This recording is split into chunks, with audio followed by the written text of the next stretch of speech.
So, good morning, everybody, and thank you very much for coming here and climbing up all these stairs. And welcome to this little chapel beneath the roof. I just want you to savor for one moment the symbolism of me being flanked by these two august gentlemen, Tomasz Hanus on my right and Carlo Rizzi on my left, which I think is testimony to WNO's determination to present the highest possible musical standards in our work, and we're very grateful to two men who give a lot of time to working with us, and it's a great privilege and a very important aspect of our work. And I'm going to begin by talking about our autumn season in 2017, which is in commemoration, if that's the right word, of the 100th anniversary of the Russian Revolution. And so we've actually raided our stores, I'm absolutely unashamed to say, and are producing three revivals of very significant Russian pieces, Eugene Onegin, Kovanchina, and a Czech Russian piece from the House of the Dead, which I see as encapsulating three very essential elements of Russian culture. Russia the romantic in Eugene Onegin, Russia the mystical in Kovanchina, and Russia in chains from the House of the Dead. So it's quite a wonderful thing to be able to bring these three pieces together.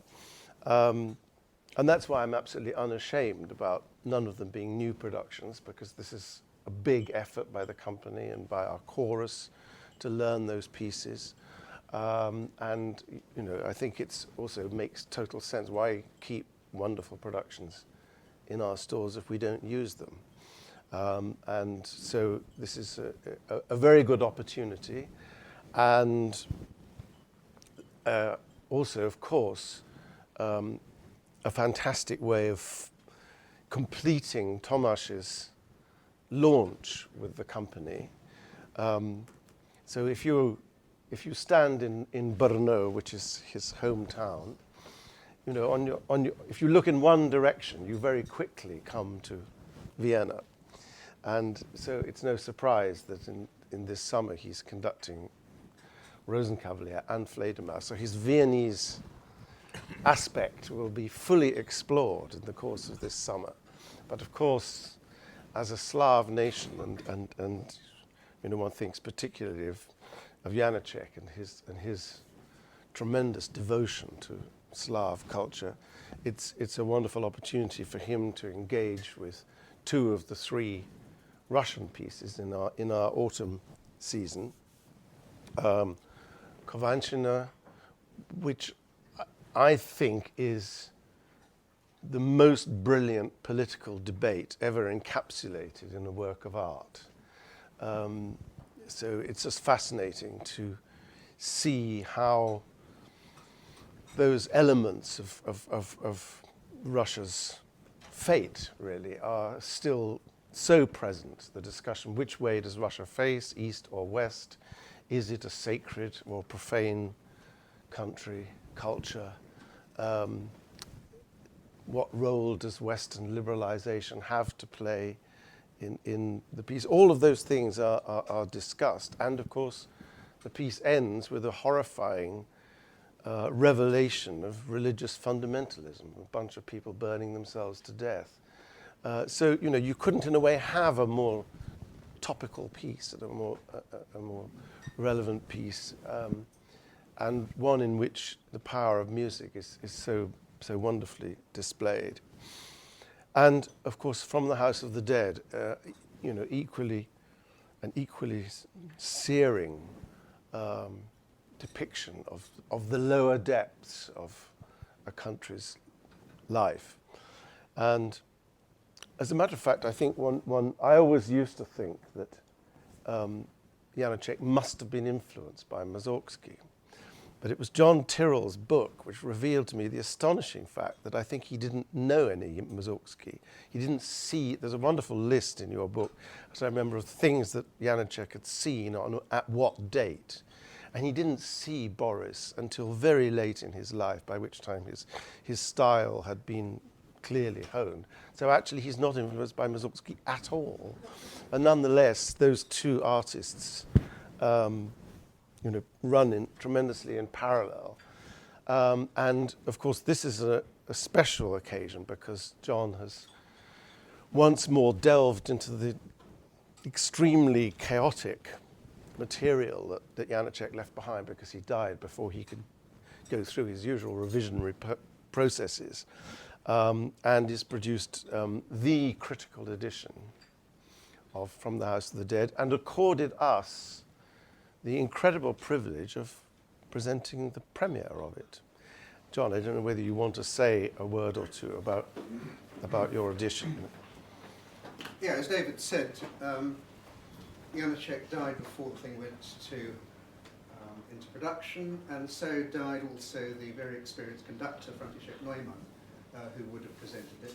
And his pupils got hold of it and thought, oh, this won't do at all, it's too sparse, you need to work on the orchestration, some of it's in Russian, you must put it all back in Czech, and we must give it a happy ending. So that was the version which was published, both in full score and in piano vocal score in 1930-something, and was played throughout the world until about the 60s, when people began to discover that actually it wasn't all that authentic.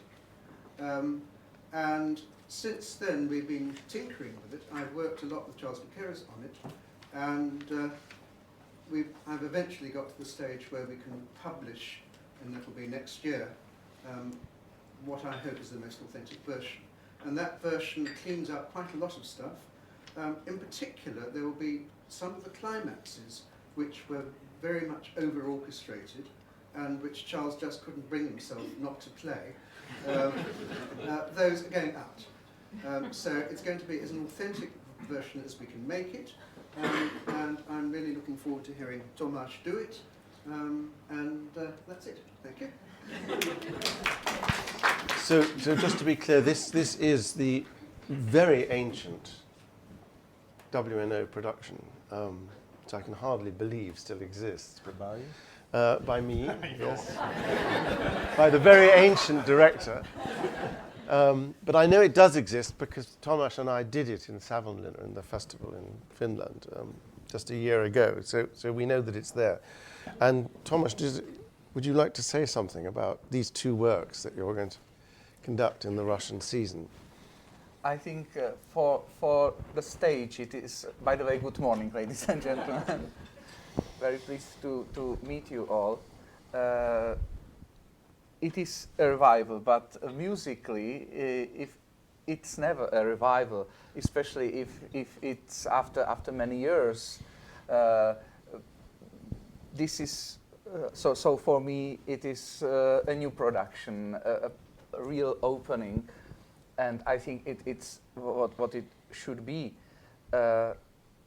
I'm absolutely happy that we can really rediscover the original Janacek version, and in a way, I don't want to exaggerate, but in a way it is the world premiere of the opera what is going to be in Cardiff, because the audience never heard the opera in a way like Janacek wrote it, and I think this is not only for a very specific ear of musicians, theater people, musicologists, but the whole impression, the music language will be a little more rough.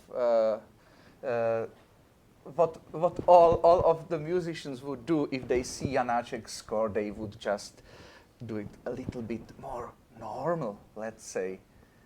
But what John is doing, and what I'm very happy about, is that we are just respecting all the raw things, raw way of composing, because maybe that is very appropriate for an atmosphere of a terrible prison, where the convicts are speaking not in a very fluent and nice way, maybe sometimes even not saying good words. So for the music. What I very much like about the fact that Janacek and Mussorgsky, that Janacek did not have the opportunity to inspire himself of Mussorgsky, is that probably both of them automatically did feel the necessity of making opera in a very true, original way, not as just a very great and nice piece of art, but as something which transmits the beating of the heart of human being, which is really very human, very, very true. So not in a way artificial itself. And at that time, this was the time of a lot of tensions, and I think they just felt, even with their personal lives, the same in a way. And now we have the privilege to compare these pieces with such an intensity of message, of musical quality, of course. I should just, in addition, draw your attention to the Latvian conductor Ainars Rubikis, who will be making his debut with the company, conducting Eugen Onegin. I should also just clarify the language issue, which you may ask about. Tomasz very nobly agreed to conduct from the House of the Dead in English, as we've always done it.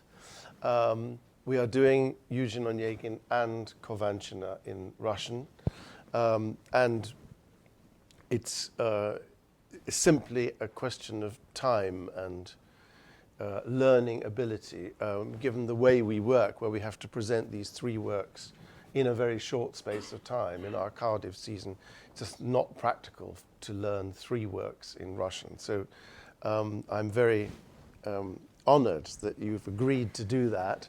And John has been picking through my English translation and pointing out all the moments where I was a little free. And sometimes it was quite necessary to be a little free, because it's not always very clear what the text is actually saying. And so, I did take one or two liberties. But anyway, it's been also a very fruitful and interesting process to re-examine that text.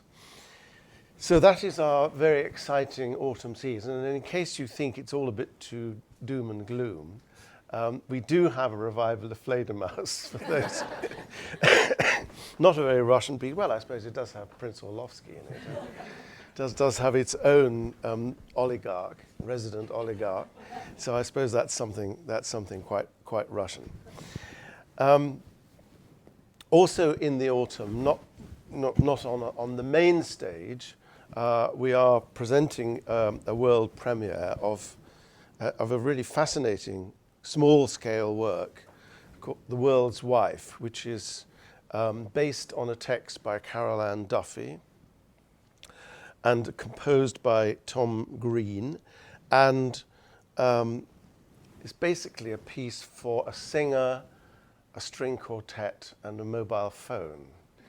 And he does something very clever with the mobile phone, whereby it loops the music that the singer and the string quartet are playing. And I'm not going to pretend to explain this very technically, but anyway, it's a fascinating process, and we're very happy with a minimum of investment in this to have helped this piece to come about and to give it a little showcase in the Western Studio as a part of our autumn season. And I think that is an important aspect of the relationship of WNO to the arts community in Wales. We are a very, very, very big fish in Wales, because nobody else spends the amount of money that we do and operates on our scale. And that is something that we have to be and should be sensitive about. And it's important, therefore, that we can encourage something like this to take place and give it the backing of our marketing and publicity and so on. So that I think is something to be applauded. And also in parallel, as part of our very extensive outreach and education work, which is an increasingly important part of the company's work, we are creating 2 virtual reality events in a container which will sit outside the Millennium Center, and in which people will be able to get a kind of immersive video experience of ideas related to, I think, Madame Butterfly and the Magic Flute. And then these digital events will be repeated in Liverpool, Southampton, Birmingham during our tour. And the idea of these is simply that people who have no connection whatever with opera can go in and put a virtual reality headset on and be bombarded with images and ideas and experiences that may leave them coming out having had a wonderful time, and they walk away and that's that. And it may lead them to think maybe this opera thing is worth taking a look at after all. And so it's just a little way of opening up contact with an opera company via a different and obviously much more youthfully orientated medium. So that is our, I think, very rich and splendid autumn. In the spring season, we see the launch of our Verdi trilogy. And by the way, this pattern of work and the disposition of my 2 mountains on either side is something that will continue. So fundamentally, we focus with Tomasz on the autumns, and fundamentally we focus with Carlo in the springs.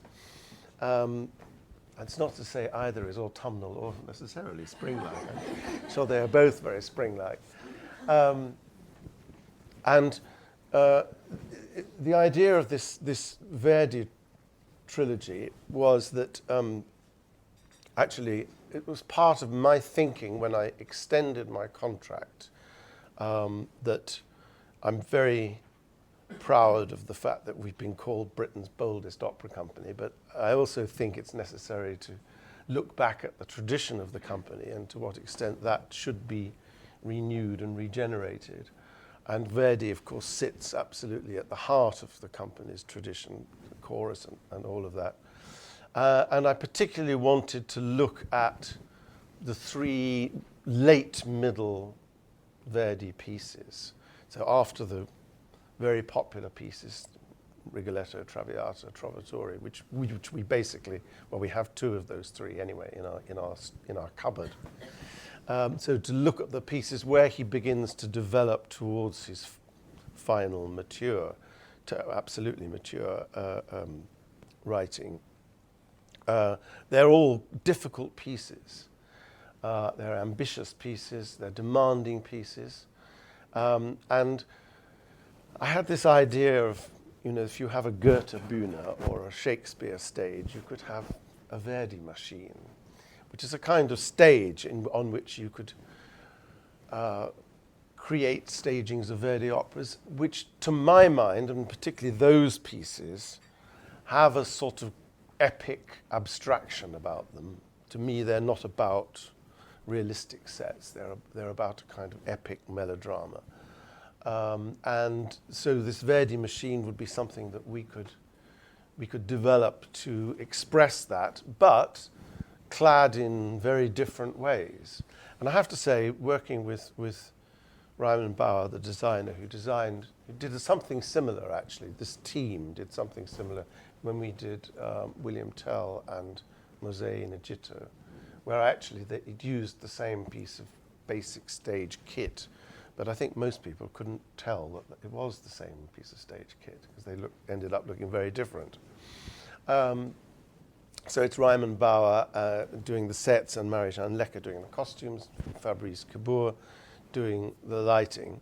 And the interesting thing is that working on that design, they've ended up looking even more different than I imagined was possible, which is good. And B, it's thrown up all kinds of fascinating links between the pieces.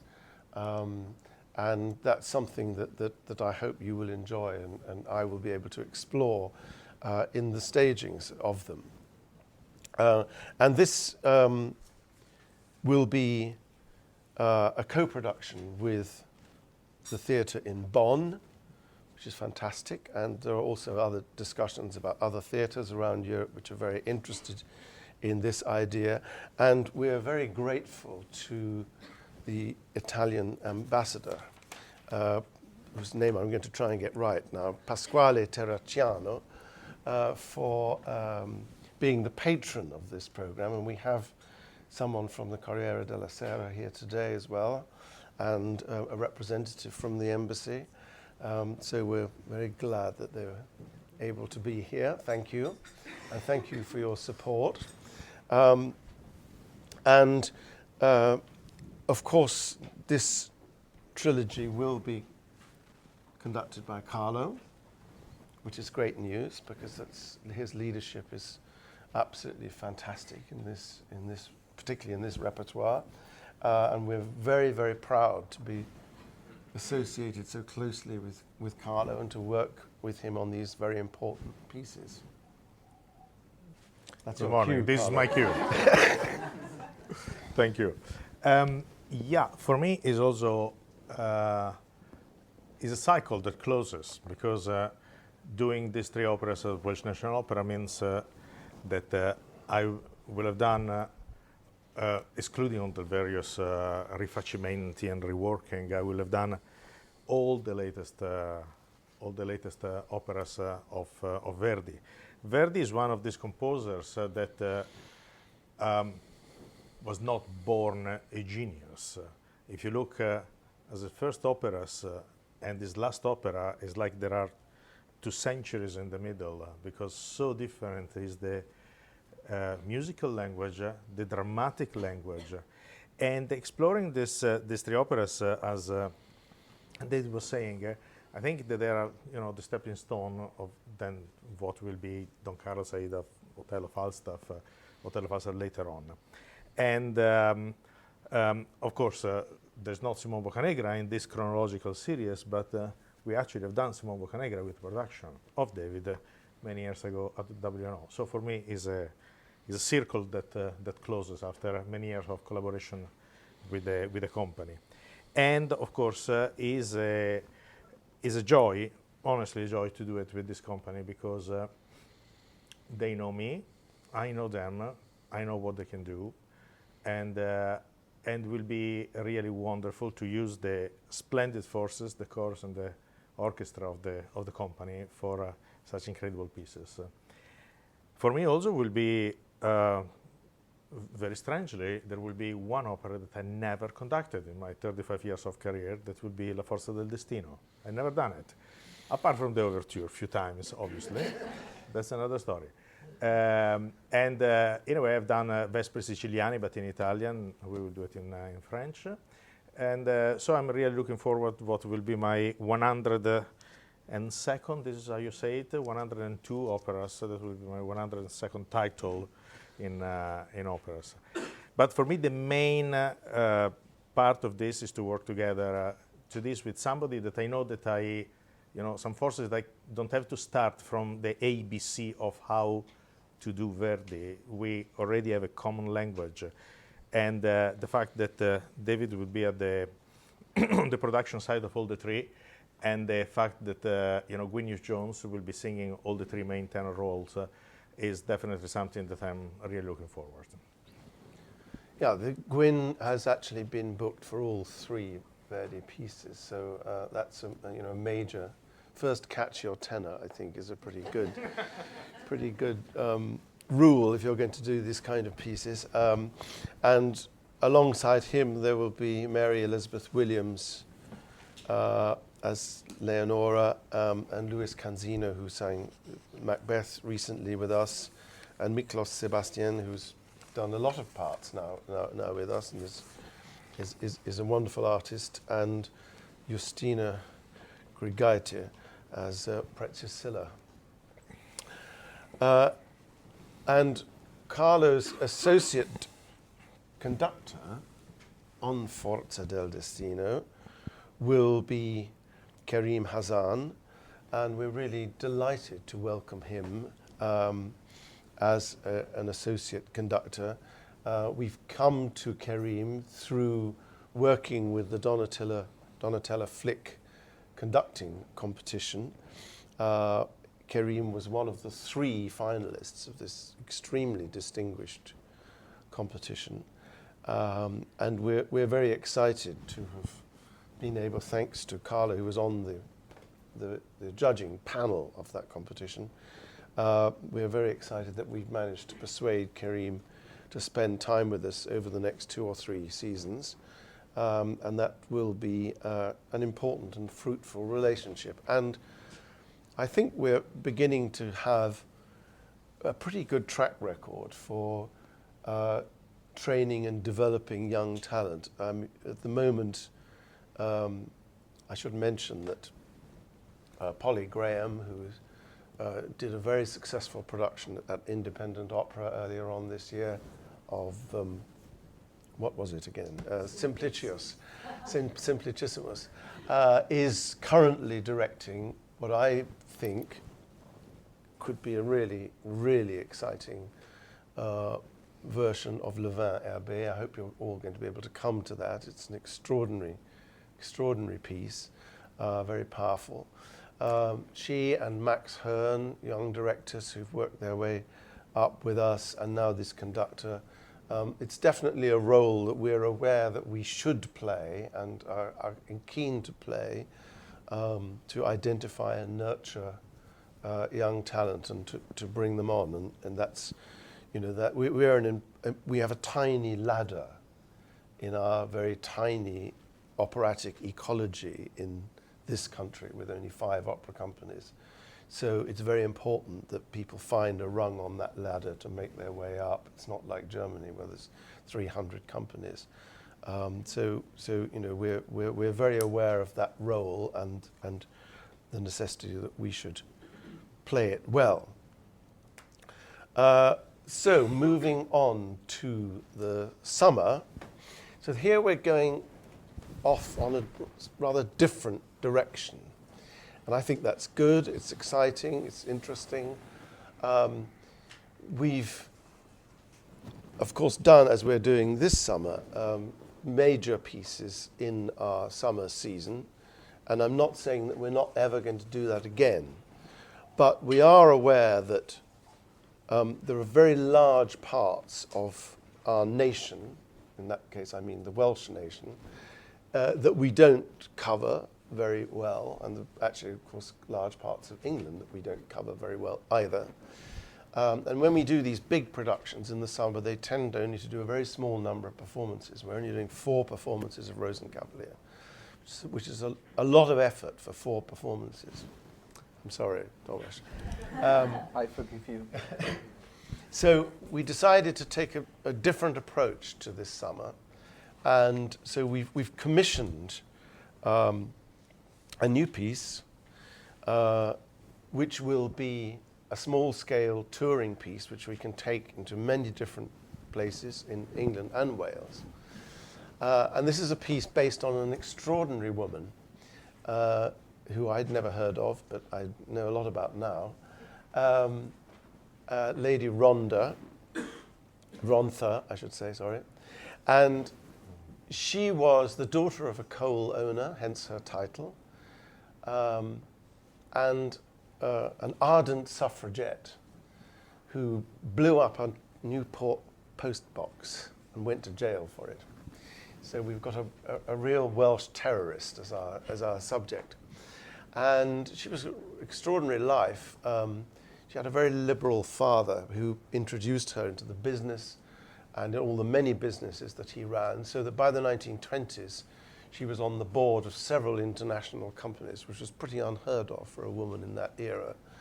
And the New York Times described her as the most powerful businesswoman in the British Empire. She founded a magazine called Time and Tide, which was the first serious woman's magazine, publishing Virginia Woolf, George Bernard Shaw, all those kind of things. Was a lifelong campaigner for parliamentary reform, including getting her own seat. As a peeress, she was entitled to a seat in the House of Lords, but was never allowed to take it up. And in fact, the legislation that finally admitted women to the House of Lords was passed, I think, in 1962, about 4 months after she died. And her portrait hangs in the House of Lords in recognition of her lifelong campaigning for that step to be taken. Anyway, so this all sounds like a massively serious subject, which it is, and we've decided to create a highly entertaining, light-footed, what I call music hall cabaret opera, based on this woman's life. It has an all-female team. So we have Emma Jenkins, who's here today, who was the librettist of In Parenthesis and is the librettist of this piece. The composer is Elena Langer, who composed Figaro Gets a Divorce, and she's not here today because she's in Poland, where Figaro Gets a Divorce is having its next outing, which is terrific. And I'm on the phone to Elena every day saying, Elena, write tunes, because this piece needs to have that kind of feeling.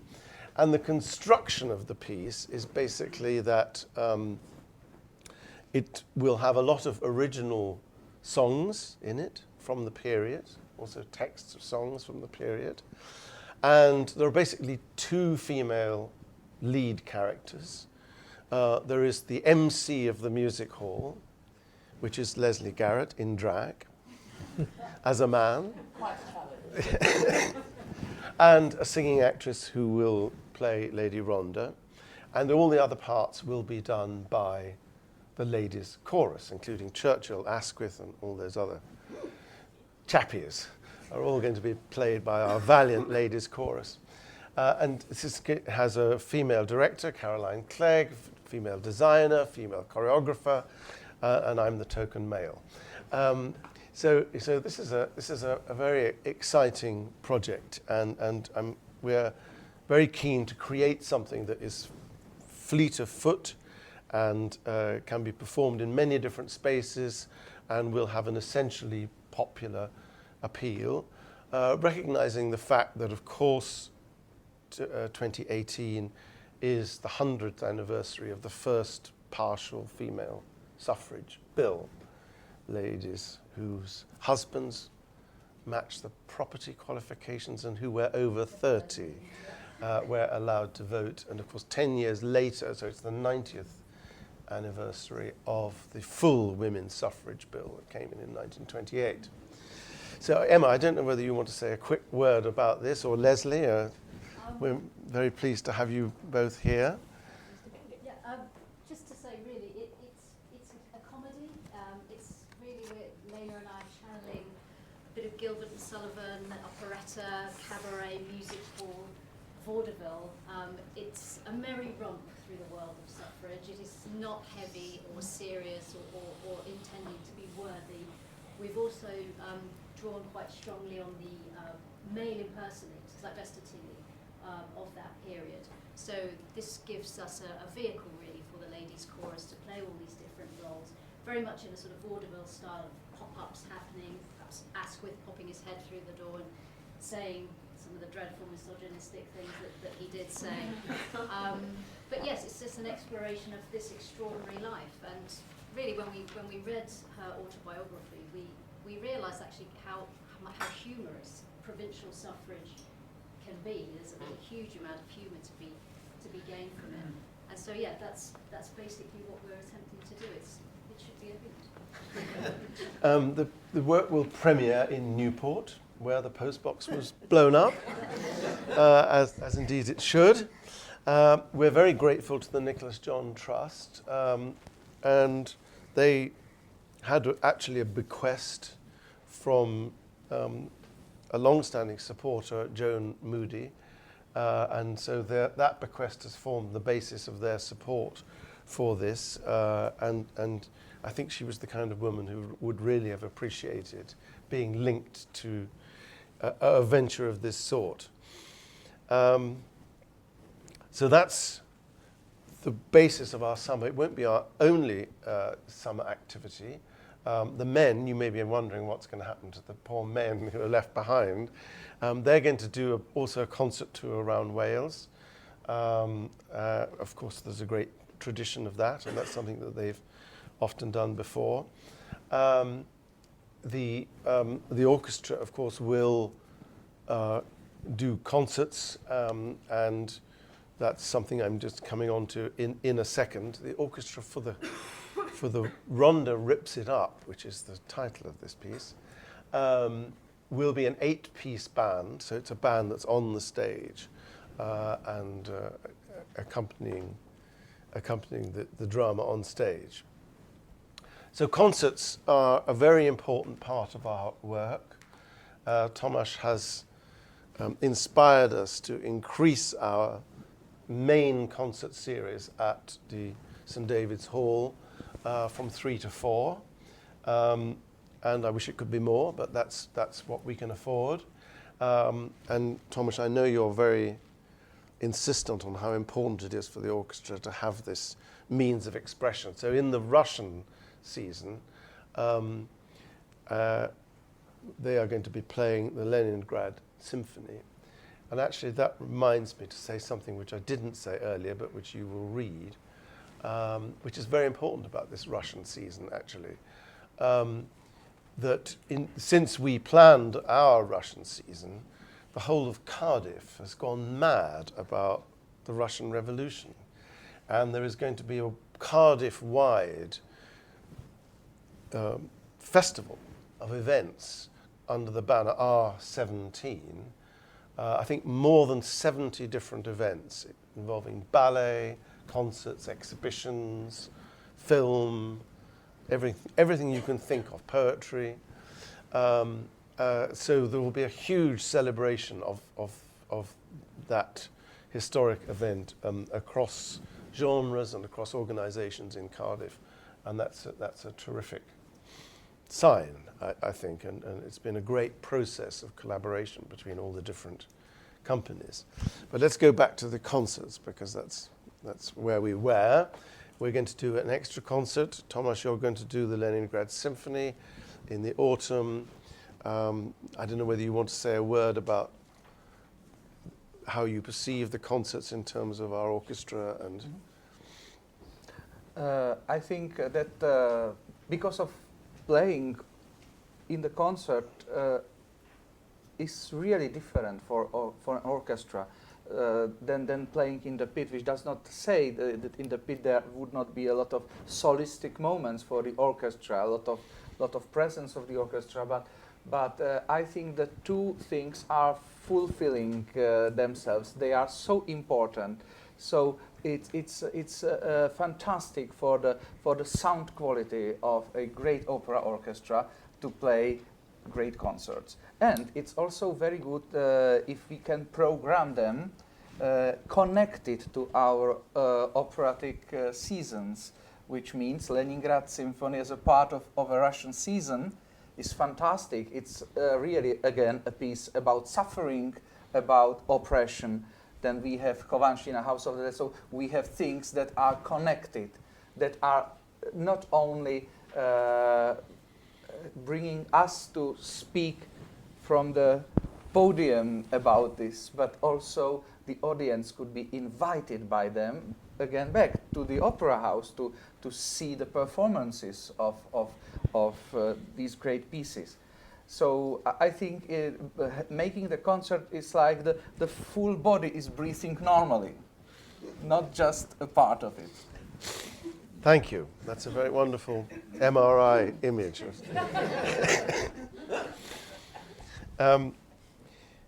The outreach and education work that we do is an incredibly important part, really central part of our work.